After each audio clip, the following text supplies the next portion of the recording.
Days मालिकेच्या भागामध्ये आपण पाहिलं होतं की अजय त्याच्या टीम मेंबरांना म्हणतो लवकरात लवकर सर्व माहिती शोधून काढा.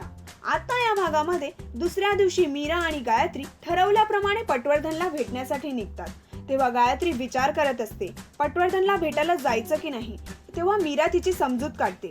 इथे नेहा अजयच्या वाढदिवसाबद्दल त्याच्या आईबरोबर बोलण्यासाठी येते. अजय कामाला जायला निघतो व नेहालाही मध्ये सोडतो. नेहाला सोडून मीराकडे केसच्या संदर्भात बोलण्यासाठी जातो, पण वाटेतच त्याला मीरा आणि गायत्री भेटतात. मीरा त्याला सांगते आम्ही राणी विरुद्धात पुरावे शोधण्यासाठी पटवर्धनकडे चाललोय आणि त्यानंतर तुम्हाला राणीला अटक करण्यासाठी अडचण होणार नाही. अजय गायत्रीची पण चौकशी करतो. तेव्हा तिथे विक्की पोचतो. तो सर्व लपून बघत असतो आणि त्यानंतर राणीला फोन करतो. तेव्हा राणी त्याला तिच्या घरी बोलवून घेते. आता पुढे काय होणार हे जाणून घेण्यासाठी पाहत रहा मराठी कट्टा. मराठी सिनेसृष्टीच्या ताज्या अपडेट्स व गॉसिपसाठी आमच्या चॅनलला सबस्क्राईब करायला विसरू नका.